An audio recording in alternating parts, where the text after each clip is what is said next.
This is breaking news from Las Vegas Review-Journal, sponsored by Michael Gaughan's South Point Hotel, Casino, and Spa. You guys ready? All right, well, good afternoon, everybody, and thank you for joining us here today for this critical update. I want to begin today by once again thanking Nevada's IT teams, state employees, and agency leaders who have been working hard to help us recover from this cyber attack. I think it's important, that statement there, working hard to recover. There was a comment made earlier in the week about the holiday weekend, whether we were working through the process, and we did 24/7 since this has begun to ensure that we get the services back online. So our teams have worked 24/7 through the Labor Day weekend, and they have continued to work around the clock this week. I'm grateful for their dedication. I also want to thank our federal partners who are simultaneously working day and night on the investigation into this incident. Their dedication has kept services moving and has put us well ahead of the typical recovery timelines. To put this in perspective, the typical recovery timeline for an incident of this nature can be to the order of several weeks to months. And there's citations available for that statement there if you wish to be provided. Today I can report that we are moving well ahead of that projection. Last week we shared a positive update, and today we will share more. But as we have said before, transparency during a cyber incident must be balanced with security.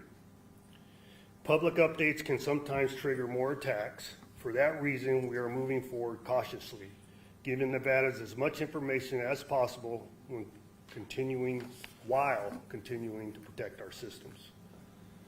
Our focus remains the same, restoring the services that Nevadans rely on every day. With that in mind, I'm pleased to share that key progress has been made. Concerning the DMV, which is very important, the most common question through this process is DMV. Nevadans can once again complete essential services in person, such as registrations and title transfers. And beginning tomorrow, Nevadans can receive their driver's licenses in person too. While some services may still be running slower than usual, operations are back online. Additionally, key health and social service systems have remained available throughout this incident. Programs such as Medicaid and the Public Employees Benefits Program continued processing claims and paying out benefits to providers without interruption. Critical programs like SNAP and TANF were also maintained, and benefits distribution has not been disrupted. We know how essential these services are to our most vulnerable residents, and we made it a priority to keep them running. Nevadans can be confident that health coverage, food assistance, and other benefits, along with payments, have not stopped during the cyber event. Should any Nevadans have questions about their benefits, all Division of Social Services public buildings are open and seeing clients. Furthermore, we continue to update our recovery website twice a day so that Nevadans can access all state information from a central secure source. Every agency has worked to restore key elements of their service, and all agencies have provided contact information for constituents during the recovery period. Each of these steps brings us closer to full restoration.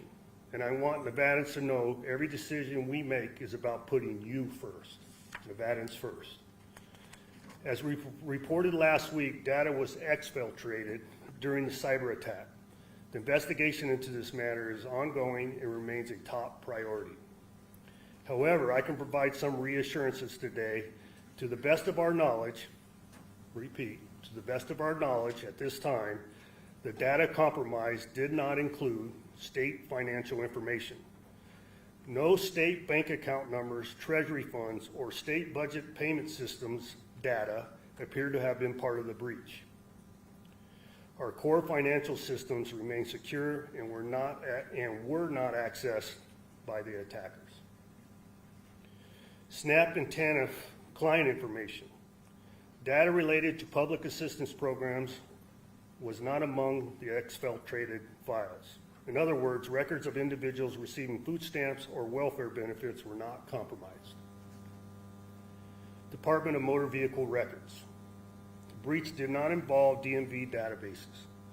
We have no evidence that driver's license data, vehicle registration information, or personal details from DMV records were stolen.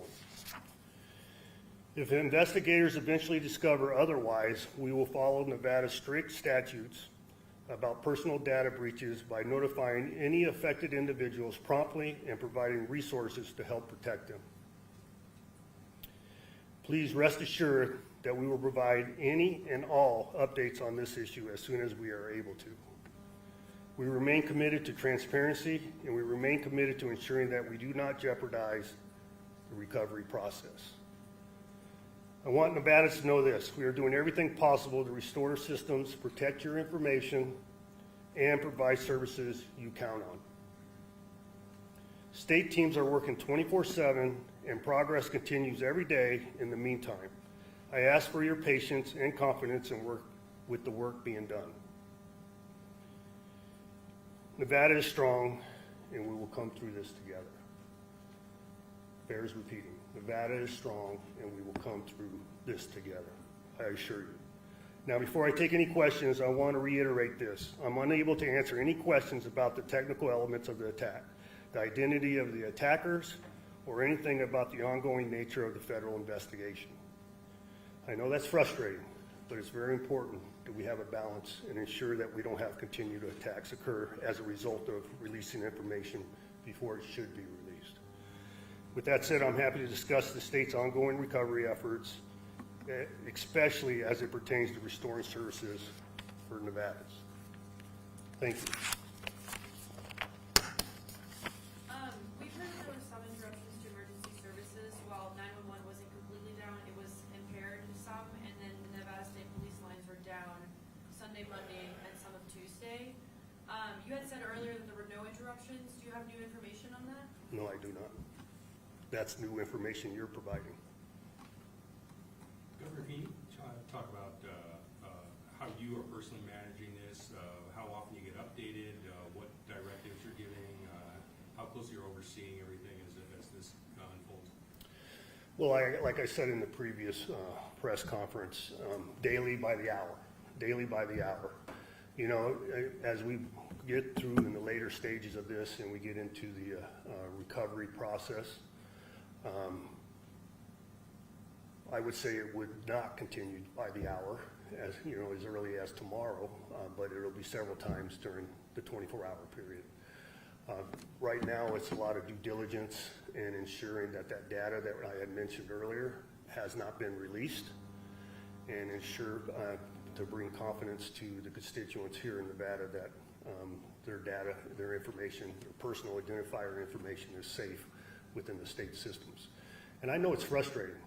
I know it's very frustrating. There's individuals, there's examples across the board to where they're unable to get answers. An example of being gun registrations. You know, the ability to sell firearms because the checks go along with it. And I just said, you know, previously NCIC and CGIS was back online, but there's some compartmental different issues when you do Brady checks, nuances in every different department across the board. And that's why I can't give you a 100% answer today on how much has actually been put back online, because there's little compartments and different processes and different departments that may be affected that we have to ensure that they're safe before we provide 100%. Governor, one of the services that you've been discussing is the DMV. You mentioned driver's licenses you can start getting tomorrow. Why are we seeing some services almost fully back like the DMV, but others still further behind? I believe I just answered that question. It is because there's different departments in each database that 100% of it isn't back online. We have to systematically go through each one of those databases and query information pieces and ensure they're not affected. As we determine which ones are not affected, then those are presented. So. Governor, do you have like a goal in mind for when you hope all systems and services will be fully recovered? Tomorrow, right? That's my goal. But you know, that's a lofty goal. And I mentioned earlier, Jessica, you know, we normally in these type of incidents, it takes several weeks to including a couple months.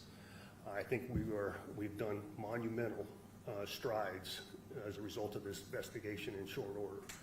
And tomorrow would be the goal, but more realistically, it'd be in the next few days. Governor, last time we had the press conference, you talked about some of the different departments are on silos and some are not. Is there any update on whether the state is looking at adding more departments on the silo system in this recovery process or moving forward? That's an ongoing conversation as we go through this, because there was a wide breadth of the departments affected by this, and can we compartmentalize that even better into the future? Yes, absolutely. Governor, I know Tanya Laney isn't here, but, you know, at the last presser, she was talking about how the appointments canceled during the outage, they would be seen for 2 weeks after, and then if more extensions are needed, then they would extend that. Is that only for the services that are currently available, or all the license appointments as well, starting now? That would be the license appointments also. You know, I know there's an inherent fear. People's driver's licenses are due to expire. It may affect their travel and ability to travel. There's a fear on your vehicle registration. You know, am I going to be pulled over by the police and suffer the consequences of it being expired and driving? Those are standard continuances that are provided during different times. You know, you could have an outage at DMV at any time outside of a cyber attack. And law enforcement is made fully aware of those nuances and to ensure people don't suffer the consequences of that. If they do, DMV will be proactive in mitigating it. Governor, a week since your last news conference, have you guys gotten any indication as to why you may have been targeted, or if the state has decided whether or not to pay this ransom via insurance? As I said earlier today, I can't make any comments reference the investigation. Governor, during the last session, there was a bill to create a central security operations center in the executive branch that would allow local governments and school districts to kind of opt in and share in the state's efforts to prevent cyber attacks. That bill didn't pass. Is there any discussion about bringing that back possibly in a special session later this year? There hasn't been any discussion reference a special session in bringing it back there, but absolutely an attempt will be made again in the next regular session. Yes, sir. Governor Kyle Payne, KLAS Television. Given the severity and extent of the attack and your answers to our questions about your personal response and your response to the public and the media and your reactions to those questions at last week's press conference, and given that we've only heard from you twice in that time, how do you think this attack will impact your chances for re-election? Good question. I don't think it'll have any effect. How come? Because I think the people in Nevada have confidence in my ability to address a crisis. And I think I've done it very well.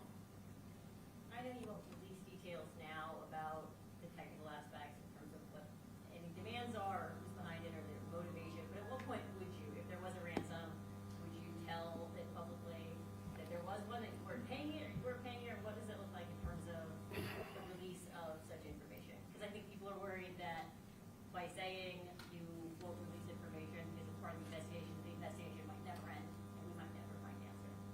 Well, we will be transparent on that aspect once the time comes.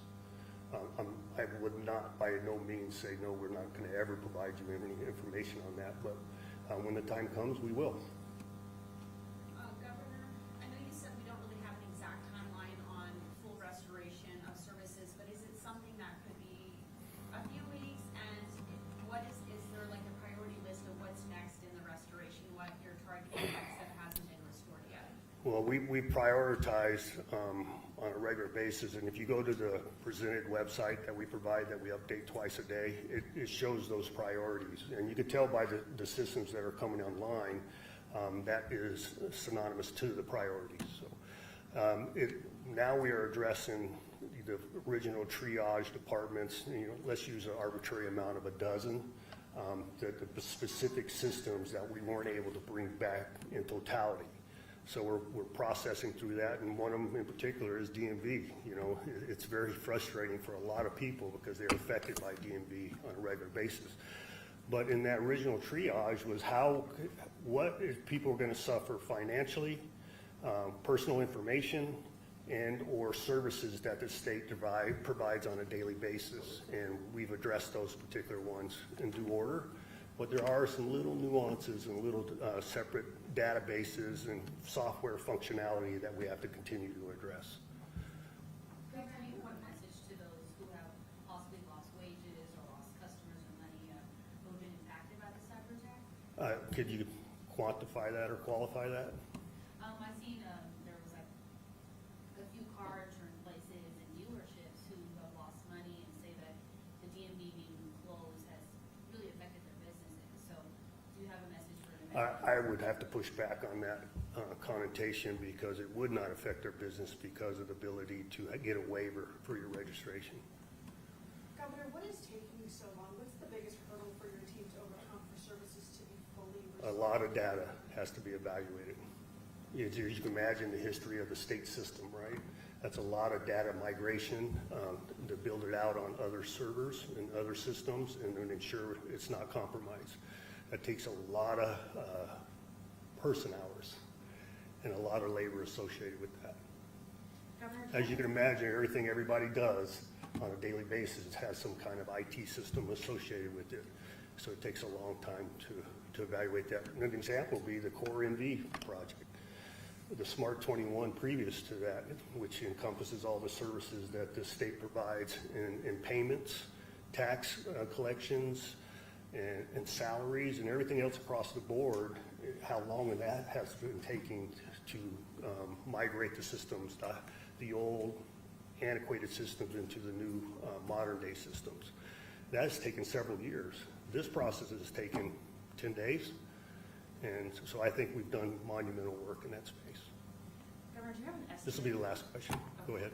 Do you have an estimate for how much this is costing the state financially as far as the length of time that the systems have been down, employees need to be paid? No, we don't have a totality of that. That'll be a running spreadsheet. But to bring you some confidence, we have insurance for this type of incident.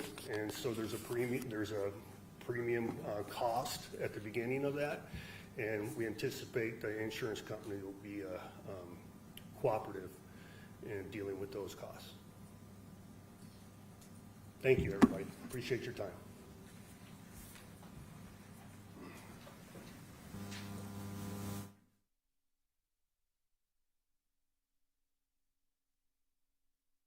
You've been watching Breaking News from the Las Vegas Review-Journal, sponsored by Michael Gaughan's South Point Hotel, Casino, and Spa.